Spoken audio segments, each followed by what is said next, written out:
Hello guys, welcome back to Vision classes. आपके अपने YouTube channel vision classes के अंदर आप सभी का स्वागत करता हूँ।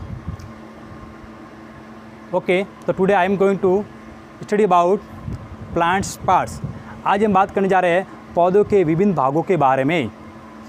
तो देखिए, पौधे के विभिन्न भाग, पौधे को आपने देखा होगा, पौधे के जो भाग होते हैं, सबसे वो जो ऊपरी प्लांट होता है, ऊपरी भाग होता है, वो क्या होता है, फ्लावरिंग होता है। उसके नीचे जो होती है वो होता है उसका स्टेम, और साइड से उसकी लिप निकली होती है। और पौधे का जो नीचे वाला भाग होता है वो होता है जड़।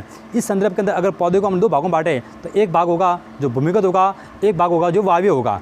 तो वायवीय भाग के अंदर पौधे का ऊपरी भाग होता है और भूमिगत भाग के अंदर पौधे की सिर्फ जड़ें आती है। तो चलिए आज बात करते हैं अपन पौधों के भागों के बारे में। तो देखिए, पौधे के जो भाग होते हैं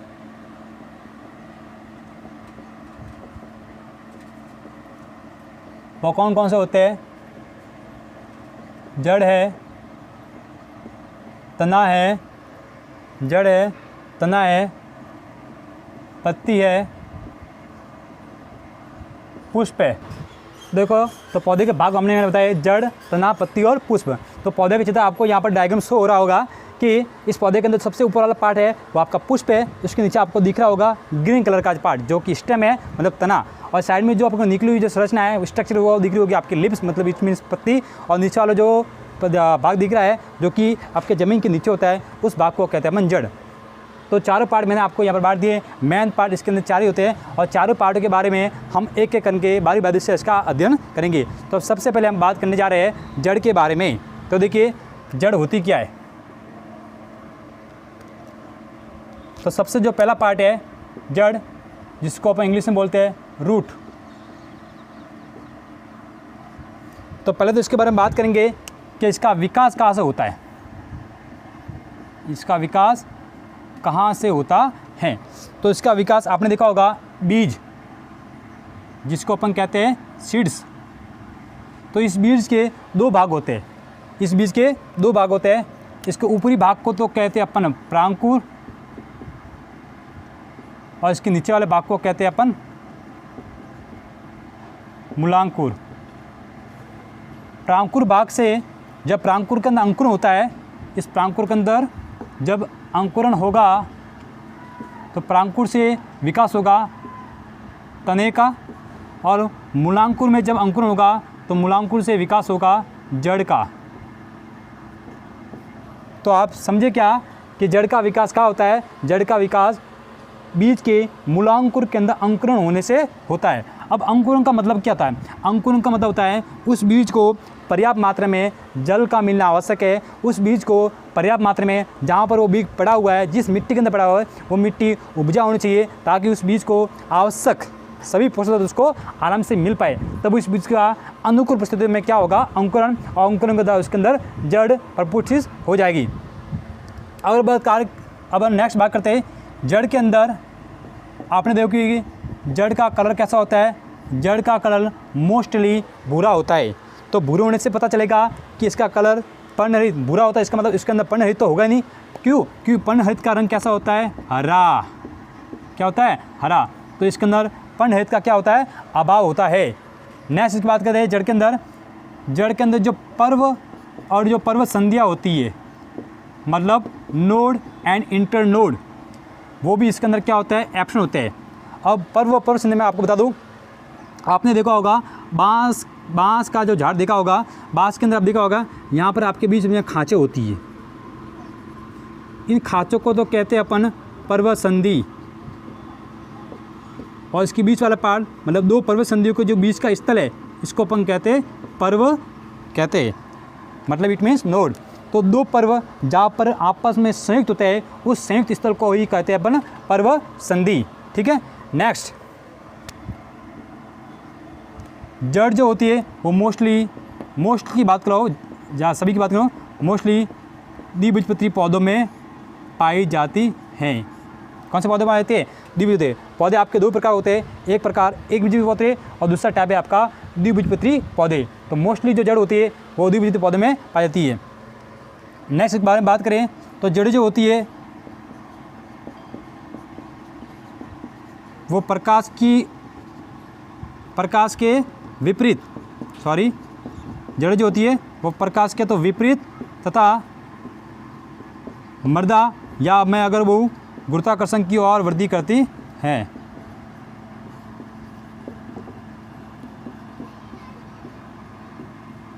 जड़ जो होती है गुरुत्वाकर्षण की ओर वृद्धि करती है।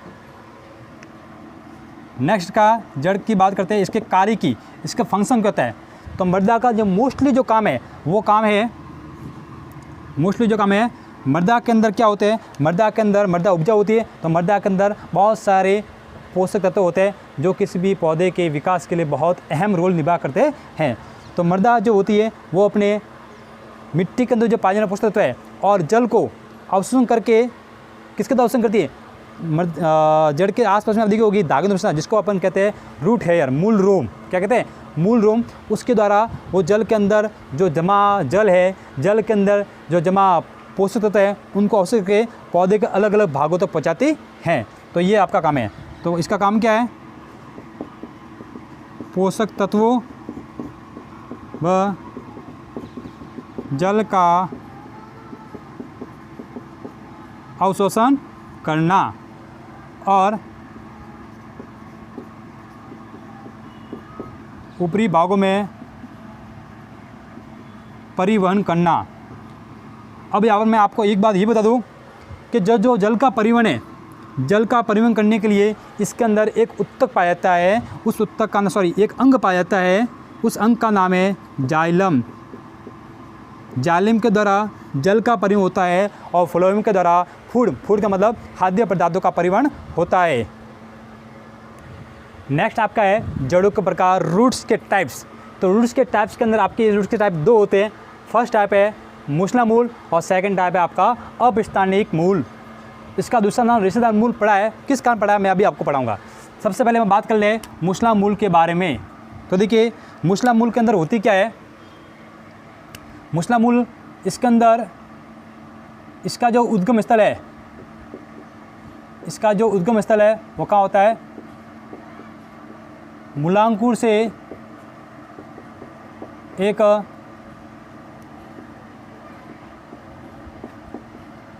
मुख्य जड़ निकलती है और उस मुख्य जड़ के साइड से, उस मुख्य जड़ के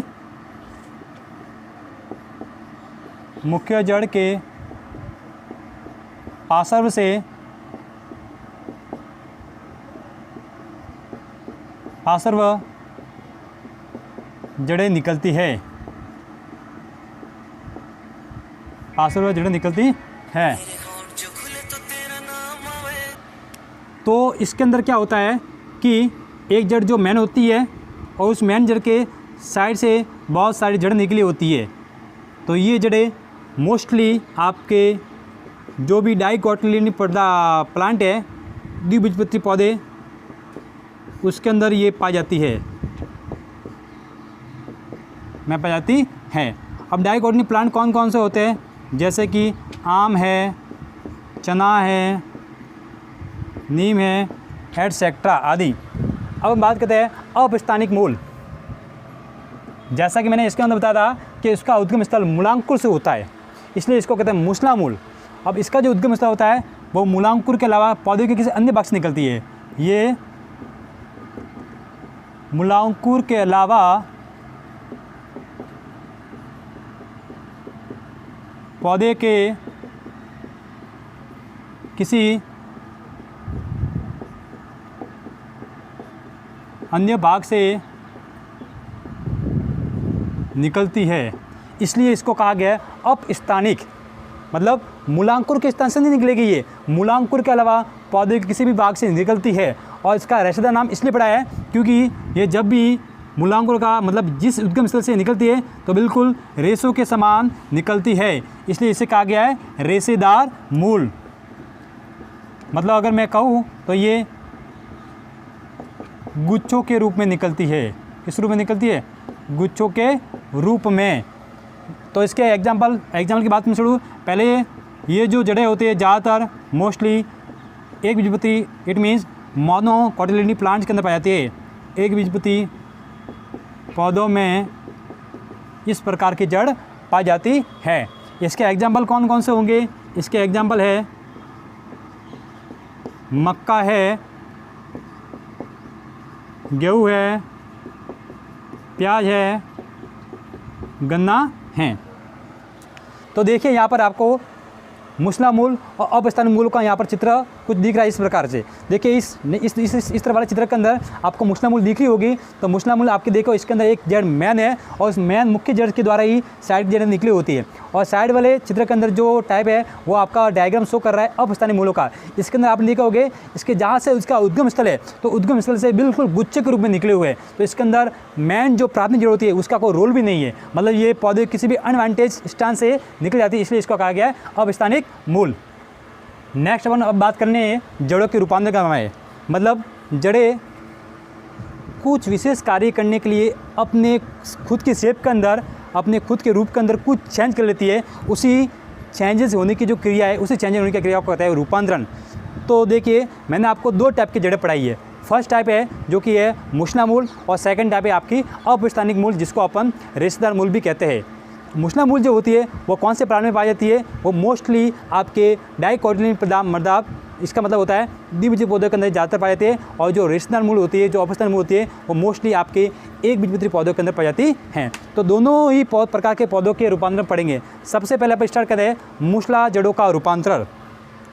सबसे पहले अपन स्टार्ट करते हैं मुस्ला जड़ों का रूपांतरण। तो इस जड़ों का रूपांतरण के प्रकार चार है, इसके चार रूप होते हैं। तो देखिए चार रूप कौन कौन से आपको मैं दिखा रहा हूँ यहाँ पर। सबसे पहला जो रूप है वो है आपकी शंकु रूप जड़ें। मैं यहाँ पर जो जो नाम शो कर रहा हूँ उसके नाम से ही आधा का मतलब आपको सामने निकल पता चल जाएगा। सेकंड है आपका तरकु रूप जड़ें। नेक्स्ट है आपका कुंभी रूप जड़ें। और चौथा है आपका कंदील जड़ें।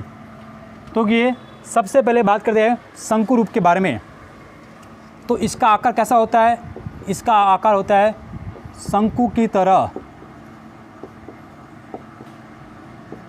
अगर आपने शंकु को नहीं देखा है तो मैं आपको बताऊँ, शंकु ऊपर से तो होता है चौड़ा, ऊपर से चौड़ा और नीचे से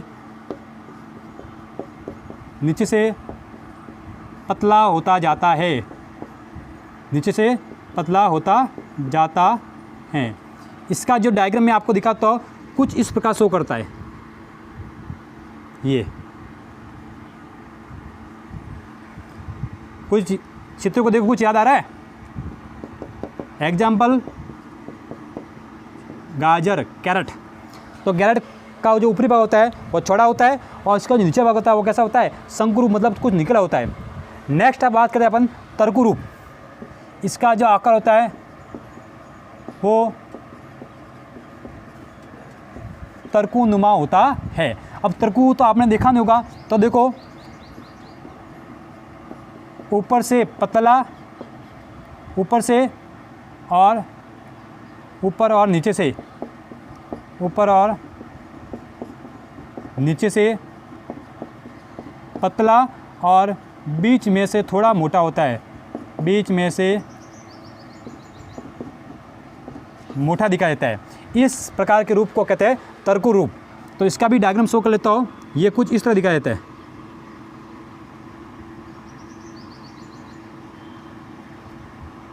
ये देखो, याद आ रहा है? कुछ नहीं आएगा। इसका एग्जाम्पल है आपका मूली। क्या एग्जाम्पल है? मूली। नेक्स्ट टाइप का आपका कुंभी रूप। तो कुंभी रूप के अंदर क्या होगा? इसका जो बीज पत्राधार होता है वो बीज पत्राधार फूलकर बिल्कुल चौड़ा हो जाता है। इसका बीज पत्राधार फूलकर बिल्कुल चौड़ा हो जाता है और गोल दिखा देता है। कैसे दिखा देता है? गोल। एग्जाम्पल है कुछ इस तरह देख लीजिए। ये पहचानो इसको। इसका एग्जाम्पल होगा आपका सलजम और चुकंदर। लास्ट बात करेंगे अपन कंदील जड़ों के बारे में। तो कंदील जड़ें होती है वो मोटी हो जाती है और किसी भी आकार की होती है, बीच में से किसी भी आकार की, बीच में से मोटी, टेढ़ी, लूली, लंगड़ी को भी हो सकती है। तो इसका एग्जाम्पल है आपका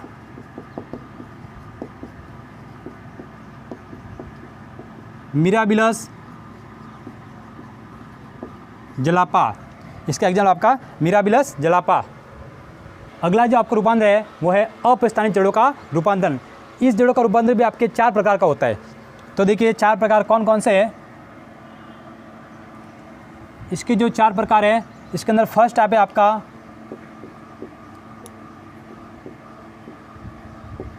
गुच्छित जड़ें, सेकंड टाइप है ग्रंथिल जड़ें, थर्ड टाइप है आपका मालाकार जड़ें और फोर्थ टाइप है आपका वलयित जड़ें। वलयित जड़ें। सबसे पहले बात करेंगे अपन गुच्छित जड़ों के बारे में। तो देखिए गुच्छित जड़ें जो होती है वो आपके तने के किसी भी आधार से गुच्छे के रूप में निकल जाती है। तने के किसी भी आधार से, मतलब जहाँ पर तना ख़त्म होता है उसके एंडिंग पॉइंट से ये गुच्छों के रूप में निकलती है।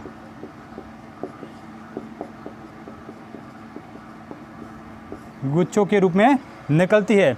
इसके एग्जाम्पल की बात करूँ तो इसका एग्जाम्पल है आपके, एक तो है हल्दी और सेकंड इसका एग्जाम्पल है वो कुछ नाम है अरारोट। ठीक है। नेक्स्ट आपका ग्रंथिल जड़ें। तो ये जड़ें जो होती है, ग्रंथिल का मतलब होता है गांठे। क्या होती है? गांठे। तो देखिए इतने आरंभ में तो तने के आरंभ में पतली पतली निकलती है, पतली पतली, और अंतिम सिरे पर जाकर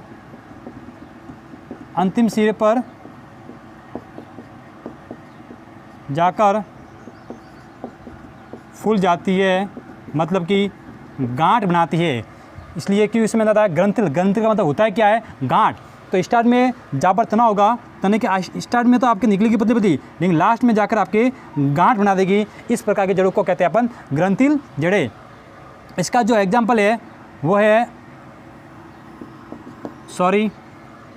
इसका एग्जाम्पल था सतावर, और इसका एग्जाम्पल आता है हल्दी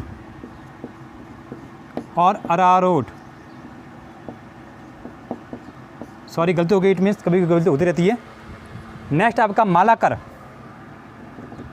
नाम से शुरू है माला, मतलब माला का मतलब माला जैसी, माला जैसी। अब माला आपने देखी होगी इस प्रकार से, पॉइंट, बिंदु, ये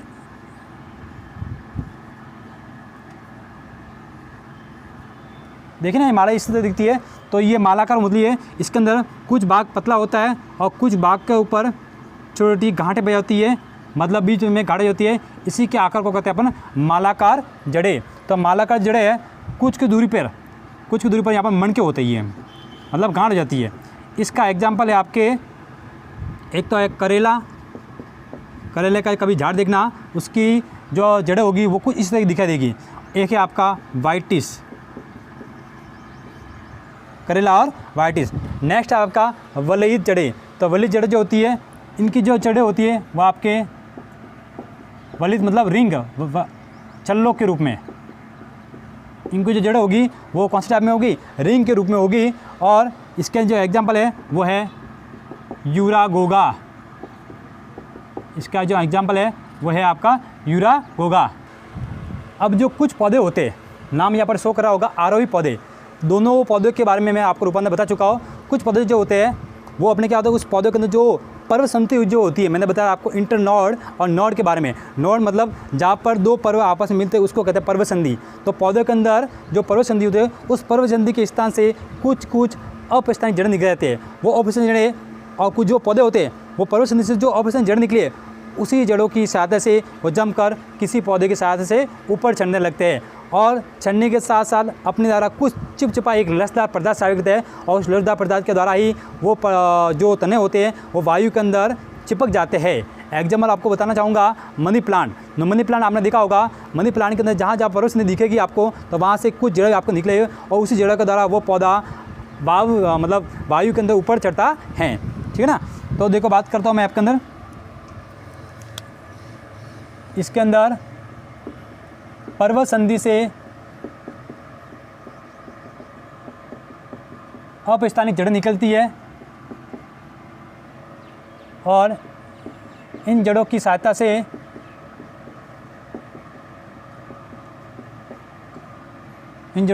से ये आरोहण करता है और उस वक्त एक चिपचिपा पदार्थ स्रावित करता है जिसके कारण ये वायव्य भाग में चिपक कर वृद्धि करता है या आगे बढ़ता है। इसका एग्जाम्पल आपने देखे होंगे, मनी प्लांट है, पान है और नेक्स्ट है काली मिर्च। आगे अगर बात करूँ, एक प्रकार और आता है जिसका नाम है सवसन जड़े।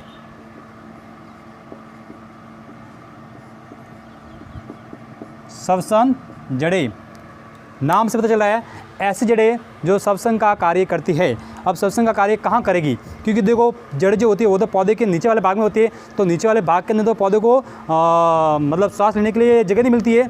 तो ये जड़ें जो होती है इस टाइप के जो पौधे होते हैं वो मोस्टली जहाँ पर कीचड़ है, जहाँ पर दलदल है, वहाँ पर इस टाइप के पौधे होती है। तो कीचड़ वाले इलाकों के ऊपर वहाँ पर वो उस कीचड़ के अंदर पर्याप्त मात्रा में ऑक्सीजन नहीं मिल पाती, इसलिए उस पौधे की जड़ें पर्याप्त मात्रा में श्वसन क्रिया करने के लिए क्या होती है, मतलब कारगर नहीं होती है, सक्रिय नहीं होती है। तो इस प्रकार के पौधे होती है वो श्वसन करने के लिए कीचड़ से उसका जड़ का कुछ भाग बाहर निकल आता है और बाहर निकल कर उस भाग पर क्या होता है, छोटा छिद्र होता है, उस छिद्र वाले भाग से ही ये श्वसन जड़ें करती है, इसलिए उसका नाम पड़ गया है श्वसन जड़ें। तो ये कौन सी टाइप में होती है इस पौधे के अंदर, जब मैं बात करूँ तो इसका एग्जाम्पल है, एक तो है राइजोफोरा,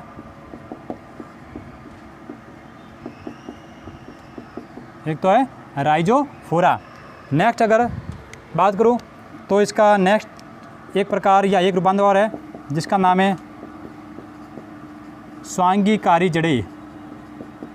स्वांगीकारी जड़ें, इस जड़ का जो नाम है वो स्वांगी इसलिए पड़ा, कुछ पौधे जो होती है उनकी जो संरचना होती है वो रिबन देखी होगी आपने, लड़कियों की जो छोटी बांधी होगी रिबन, उसके तरफ की इसकी संरचना क्या छोटी मतलब चौड़ी होती है और इसके अंदर पर्णहरित पाया जाता है। मेन बात इसके अंदर है, इसके अंदर क्या होता है, इसकी संरचना तो होती है रिबन की तरह चौड़ी, रिबन की तरह यह चौड़ी दिखाई देती है। और ख़ास बात इसके अंदर यह आती है कि इसके अंदर पर्णहरित पाया जाता है और पर्णहरित जहाँ पर होगा वो पौधे कैसे होंगे, स्वपोषी। क्या होंगे, स्वपोषी। स्वपोषी का मतलब अपना भोजन स्वयं बनाते हैं और पर्णहरित होगा तो वो अपना भोजन स्वयं कौन सी क्रिया द्वारा बनाता है, प्रकाश संश्लेषण क्रिया द्वारा अपना भोजन स्वयं बनाते हैं। और चूँकि ये पौधे प्रकाश संश्लेषण क्रिया द्वारा अपना भोजन स्वयं बनाते हैं, इसलिए इस जड़ों को अपन प्रकाश संश्लेषित जड़ें भी कहते हैं। प्रकाश संश्लेषित जड़ें भी कहते हैं। अब मैं एक बात यहाँ पर एक और कर देता हूँ कि प्रकाश संश्लेषण क्रिया के अंदर जो उत्पाद बनता है उस उत्पाद का नाम क्या है, कार्बोहाइड्रेट। उस उत्पाद का नाम क्या है, कार्बोहाइड्रेट। पत्तियों के अंदर ये बनता है, इसका निर्माण क्या होता है, पौधे की पत्ती वाले भाग में होता है। पत्तियों के अंदर बनता तो ये है लेकिन पौधे इसका अवशोषण नहीं करते, पौधे कार्बोहाइड्रेट को चेंज करते हैं स्टार्च के अंदर। पौधे कार्बोहाइड्रेट को चेंज करते हैं स्टार्च के अंदर या मंड के अंदर। तो ये पौधे कार्बोहाइड्रेट के स्टार्च या मंड के भाग का अवशोषण करते हैं। ये बात आप ध्यान रखना, क्योंकि बार बार प्रश्न आ गया है कि पौधे खाद्य पदार्थ के रूप में किस पदार्थ का अवशोषण करते हैं। प्रश्न में आ जाएगा कार्बोहाइड्रेट है, वसा है, स्टार्च है, प्रोटीन है, तो आपको लिखना पड़ा ज़्यादातर लड़के कार्बोहाइड्रेट को टिक कराते हैं कि आपको पता है कि प्रकाशन क्रिया के अंदर जो भी होता है उसके अंदर लास्ट में बनता क्या कार्बोहाइड्रेट, तो कार्बोहाइड्रेट को देख के सीधा टिक कर लेते हैं। लेकिन आपने देखा बनता कार्बोहाइड्रेट है, लेकिन वो कार्बोहाइड्रेट को चेंज करते हैं स्टार्च, और स्टार्च के रूप को ही औषधि के रूप में काम में लेते हैं।